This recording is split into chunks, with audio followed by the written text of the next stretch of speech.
Hello, good morning, happy Tuesday, possibly if you're watching on Tuesday.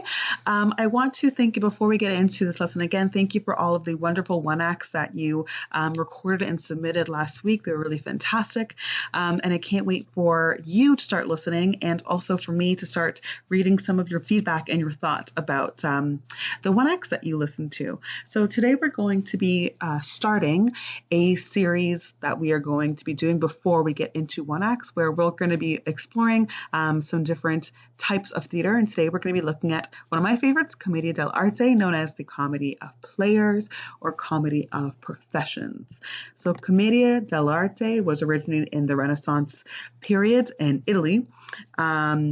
And ranged from the 16th century to the 18th century. That's when it was at its most popular. It didn't stay in Italy the whole time. It became popular across Europe, but it originated in Italy. Now, at the same time, another really popular form of theater were the passion plays. So the passion plays were all religious-based, Christianity-based, and so Commedia dell'Arte being a theater form that is based on comedy, that is based on improv, that is based on the pure fun and joy of the pieces, almost directly conflicted or contradicted these other plays, these passion plays that were really popular during this time. This is also the first time in Commedia dell'Arte, this is the first time in theater in history that we're actually seeing women on stage performing. Before this, it would be men, mostly young men, playing women's roles. So this is the first time that women are actually being seen and being represented on stage, which is really fabulous in Europe specifically. So in Commedia dell'Arte, along with, as I already mentioned, it being improv-based, it's being ensemble-based type of theater, it is really based on these stock characters. Here in the picture on your right, you're going to see a few. There are so many stock characters, and they are recognized from the way they are walking, from the mask that they wear, even from some lines that they're going to say. But these stock characters are recognized in all of the Commedia dell'Arte shows and are really recognized also in what are called Lazzi or Lazzo singular. So Lazzi are jokes or stock jokes or gags that are also often recognized. So no matter where you are actually seeing this theater take place, you are going to recognize the characters, and you're also going to see some similar jokes, some similar Lazzis that are going to be represented. So it's a very physical form of theater. So rather than being a literary form like maybe Shakespeare, this is really based on the actual skill of the actor. So there's a lot of fight sequences, there's a lot of acrobatic movements or maneuvers that play off of those really stock characters and stock jokes. So most of the characters, again, you're going to reference the picture that's there, are wearing masks, which help to represent their character traits. So one of them, Pantalone, you'll see up at the top here, that will be looking at a little bit later, has like a really crooked nose, and he is kind of a vinegary, kind of evil character. So that nose and his mask itself really represents some of those characteristics. So again, they would be immediately recognized by the mask that they'd actually be wearing. So some key terms before we really get into exploring some of those different characters. The first one, Lazzi. So we already talked about Lazzi. These are those stock comedic routines or gags that are often going to be recognized. I've listed here a site that includes a bunch of different Lazzi as well, but of course these are not the be all and end all, but some of the really popular ones are maybe the Lazzi of the tooth or the toothache, where one of the characters, the servant character, is trying their very hardest to pull a tooth of their master, and is doing a lot of really absurd or really over the top ways to actually get that tooth out. So again, a lot of the Lazzis are really based on that comedic 1, 2, 3 timing. But even though they are written down somewhat or known somewhat, again, the actors are really using those improvisation skills. So not memorize, those improvisation skills to actually create these and put them to life. Slapstick. So you'll see this is actually a slapstick on your right. You're going to recognize the word slapstick. I'm sure you've heard it before in reference to comedy that is all about the physicality. It's very physical comedy. Now the slapstick was an actual stick that one of the characters, Arlecchino, would use whenever he was physical with another character, whenever he was hitting another character, instead of actually hitting them, they would use this slapstick and slap it on their thigh, and it would be this loud sound as if it was actually hitting the other character. Intermezzo, so that intermission short performances in between different skits or in between different acts. The prima donna, another term that you'll probably recognize. So this is actually, again, derived from Commedia Dell'Arte, and this is the highest rated or highest ranking of the female lover type characters in the production, a character which we will be discussing a little bit later as well. Irony, those elements of the plot and characterization that were known to the audience, but not necessarily to the characters themselves. So this might be very location-based. One character that was there just a minute. Another character might be looking for them. The audience knows all of this truth, but the characters don't. And this is, again, where a lot of those gags take place. And then, of course, stock characters. So those repeated or archetypal figures that are going to be recognized in all of these Commedia dell'Arte productions. So there are 3 significant types of the stock characters. Again, within these 3 different types, the ones that we're going to be discussing today are not, the only characters that are there, but these are definitely the most popular ones. So of the masters, we have Il Dottore. So Il Dottore is the doctor. He is one of the old men types in Commedia. And of course, being this doctor, he's often lecturing. He is often trying to inform and teach and educate these other characters. Usually in a way that's not always very nice. It's kind of condescending.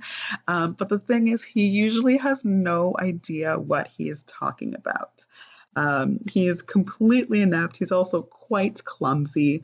And so a lot of those gags, a lot of those Lazzi involve him being outsmarted or outwit by some of the Zannies. One of my favorites of the Lazzi involving Il Dottore is one where he is lecturing a group of Zannies, a group of the servant characters, and he keeps on falling asleep mid-lecture.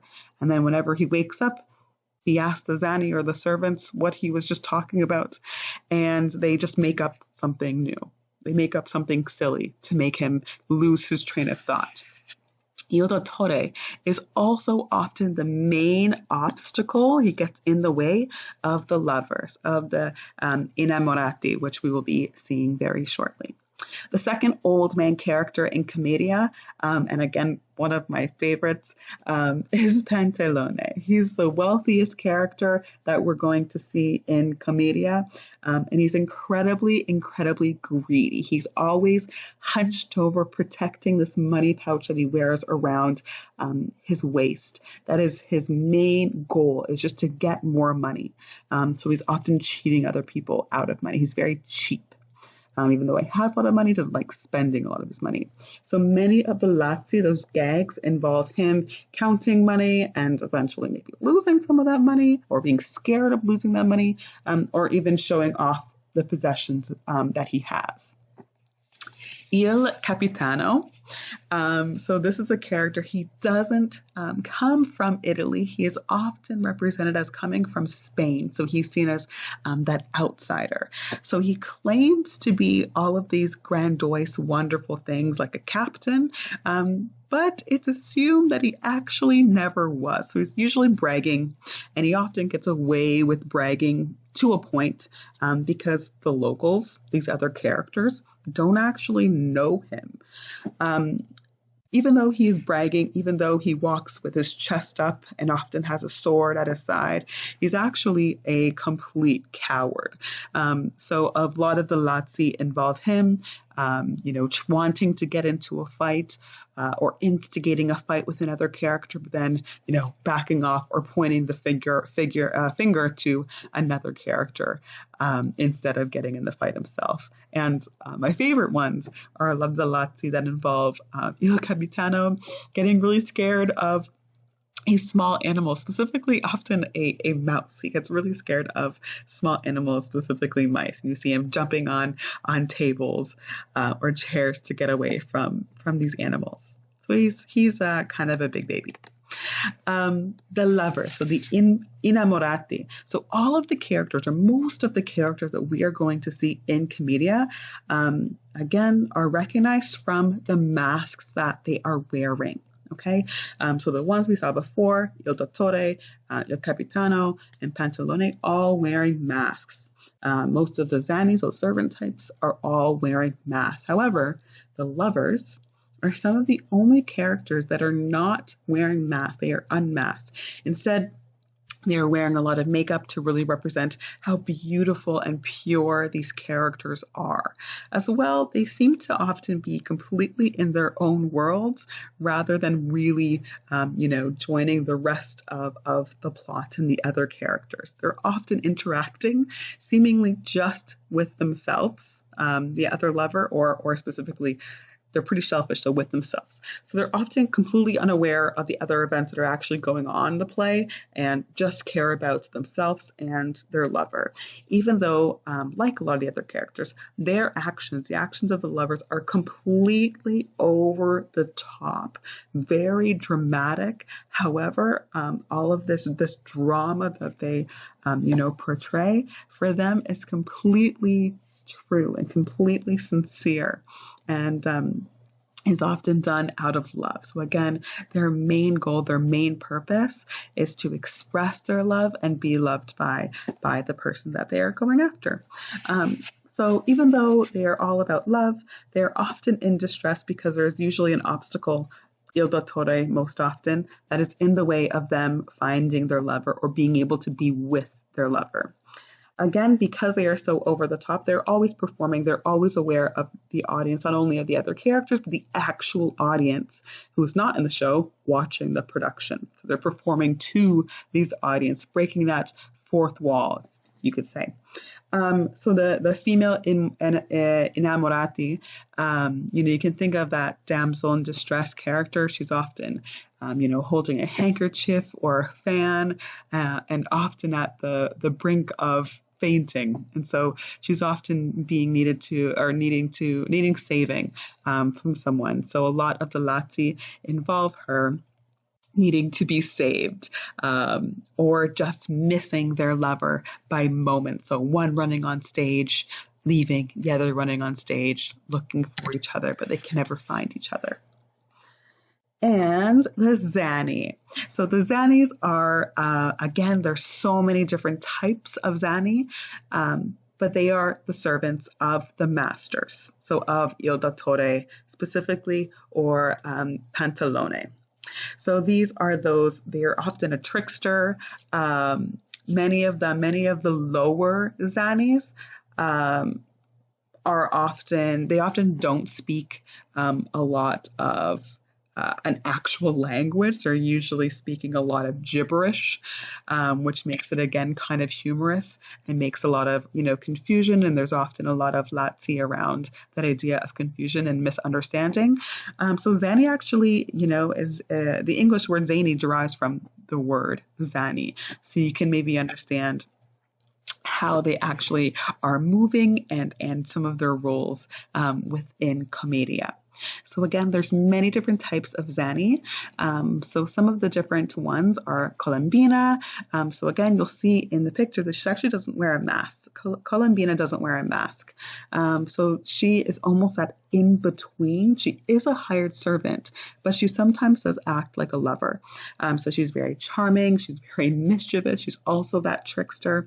And she's often, seen as the wife of Pedrolino, the one over here, but also the mistress of Arlecchino. So of course there's a lot of drama and scenes and Lazzi that are revolved around that affair right there. So Pedrolino, you might recognize him.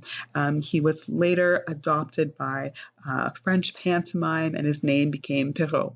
So you'll see him in the all-white suit or outfit and the all-white face paint or powder. So again, he is not wearing a mask, but instead that mask is the heavy white face paint or face powder. So he is a very loyal servant.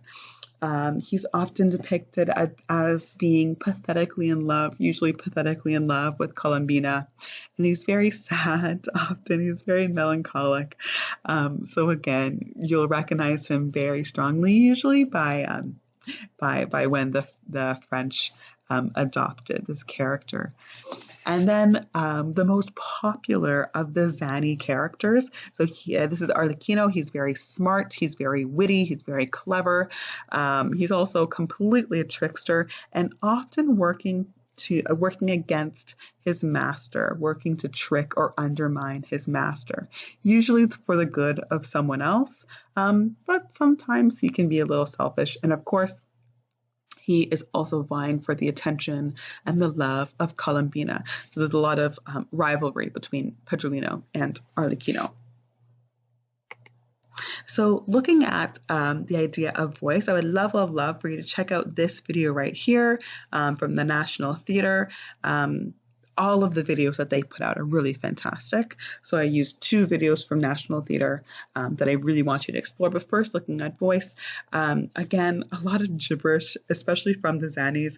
I mentioned this earlier on in the video, but especially when this originated, they're really focused on using the vernacular, so using language of the everyday to really attract a wide audience and to break some of those social boundaries. Also concetti. So we talked about the Lazzi and how the Lazzi is those somewhat rehearsed or stock scenes, but then of course are improvised. Concetti, similar, but with the voice, is that basic outline of what each character might say in each scenario. So this might be just as simple as a catchphrase that they are going to somehow work into the dialogue, but again, the lines are not written down, but there might be somewhat of an outframe. So that is a concetti. And then the body. So the way that these characters move, so along with the mask, along with the costumes that they're going to be wearing, the way that the characters move are so specific. And this is another strong way that the audience can actually tell who is who. So the way that they walk, the way that they move is all incredibly specific. So if you can recall back to when we were doing a lot of Laban work, we were working with those different effort actions. Those different effort actions would really help to actually get in the body, to get in the role of some of these characters, to work with the different ways, the different weights of actually moving. So for example, we talked earlier about Pedrolino and how Pedrolino is always trying to, protect his money pouch. So this is that old man. So he's often very suspicious. He's often very hunched over. He's taking small steps. He leads actually with his chin. So you can imagine that his chin is pulled out. So again, making a very hunched back, also representing maybe how old he actually is, that he has to be hunched over. Okay. Versus, the lovers who are very airy, who walk as if they aren't touching the ground, who really move with their shoulders. So I'll get you to check this out on your own as well. So along with this lesson and some of the videos that I've already shared, this video is a really fantastic resource. It gives a lot of information about the actual history, as well as breaks down some of the characters and some of those key terms that we discussed in this lesson today. So take some time. It's kind of long, but it's a really fantastic video. So your task for this week, it is a two-parter. So part one, you are going to actually create your own Lazzi or your own gag that you think characters should play with. So you are going to choose two characters from different status types. So the masters, the Zannies, the innamorati. Okay, so you can choose a master and a Zanni and an innamorati, or a master and an innamorati. Okay, you are going to write one Lazzi, so the joke or gag, that involves these characters. So I really want you to try and work in those character types, those stock types, and have them playing off of each other. Check out the list of Lazzis that I have earlier under the key terms to show you some different examples of Lazzi. So the Lazzi description should only be 4 to 7 sentences. It's rather quick. Again, these are not going to be memorized scenes, but are just a quick joke or gag to get the ball rolling that the actors would essentially play off of. Part 2 is you're going to write one journal entry describing the influence of Commedia, of what Commedia has on modern film and television. So your entry should be approximately 150 to 200 words. I want you to use at least one direct example with a video link and explain the significance and relation. So you can look at the way the character speaks, the use of gibberish maybe in those Zannies characters, the way that the characters actually move their bodies, the stock characters, the gags, the ensemble style, the improvisation, the masks that are worn. Okay, so those are some of the ways that you can actually start to compare. So just one example with a video link, if you can find one. If you can't, just let me know, and then use some of those terms discussed today and some of those elements to actually help you compare. Okay, so that is going to be due next Tuesday at 11:59. Okay, have a great week. Talk to you soon.